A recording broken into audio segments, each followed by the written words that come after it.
Tout d'abord, la présentation. Vous vous présentez au jury et vous leur donnez les documents qui sont demandés sur la convocation.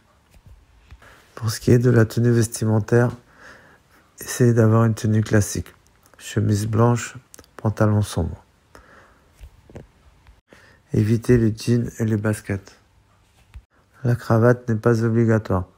La veste de costume, portez-la seulement si vous êtes à l'aise pour conduire avec.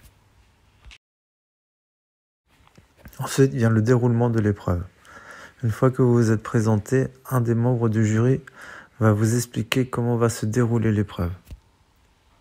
Alors, cette épreuve se déroule en 2 parties. Tout d'abord le devis et ensuite la conduite. Pour ce qui est du devis, vous aurez 6 minutes pour établir un devis selon un parcours choisi au hasard parmi plusieurs enveloppes. Chaque enveloppe représente un parcours, une histoire. Une fois le devis terminé, selon les CMA, selon le temps, vous devrez indiquer sur une carte routière 1 ou 2 emplacements. Si vous faites le devis dans les temps, ensuite vous passez à la conduite. Une fois que les présentations sont faites et que vous savez comment va se passer l'épreuve, vous allez devoir choisir votre parcours. Un des membres du jury va vous présenter plusieurs enveloppes. Dans chaque enveloppe, il y a un parcours, une histoire, un trajet, une course que vous devrez faire. Et vous allez donc tirer au hasard une de ces enveloppes.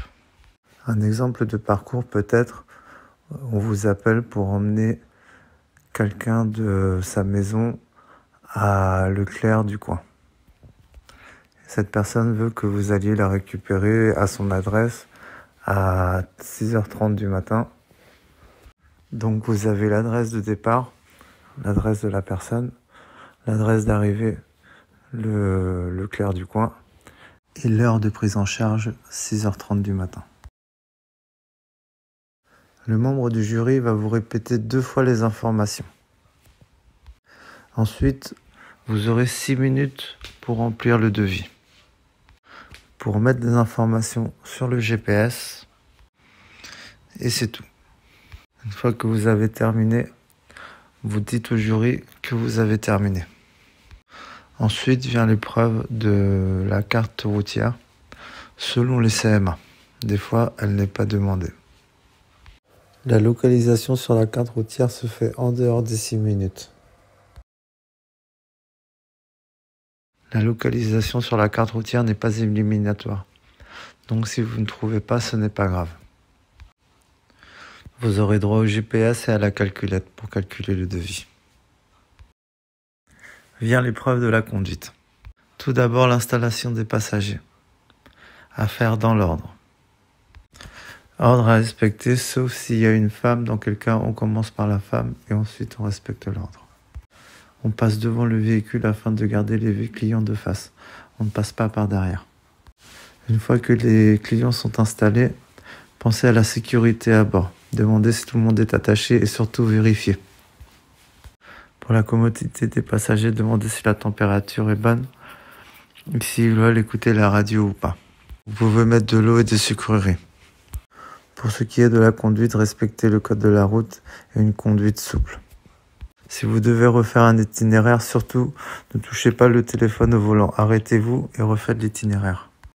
Allez regarder sur internet les différents lieux touristiques par rapport à la ville où vous allez passer votre examen VTC. Car souvent on passe l'examen VTC dans une ville autre que notre ville. C'est toujours mieux aux yeux des examinateurs de donner 1 ou 2 lieux touristiques, ce qui montre qu'on a fait une recherche auparavant. Il y a toujours une cathédrale, un parc, une place, un musée. Une fois que vous stationnez, donnez la facture au client.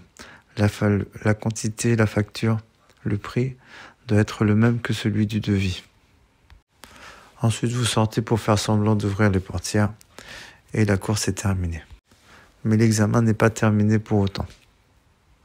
Sur le retour, ils vous poseront des questions par rapport à votre activité VTC que vous envisagez.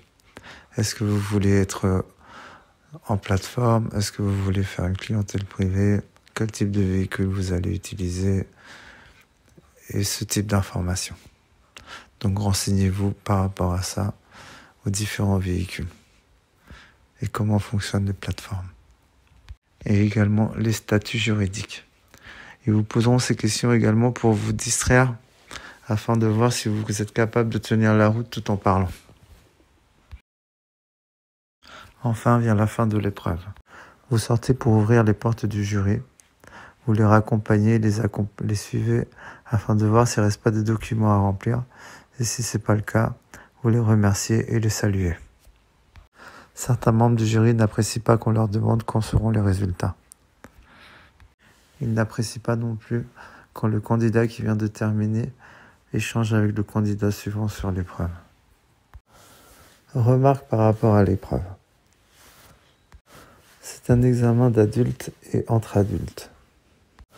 La plupart des candidats sont des personnes qui ont investi déjà dans un véhicule. Et ça, les examinateurs le savent. Ils savent aussi que vous avez l'intention de travailler au plus vite avec votre carte. Donc il n'y a aucun piège et il n'y a aucune envie de faire rater les candidats. Et les candidats libres sont des candidats comme les autres. Mais comme il y a une formation pour cette activité, ils vont penser que les candidats libres sont moins bien formés.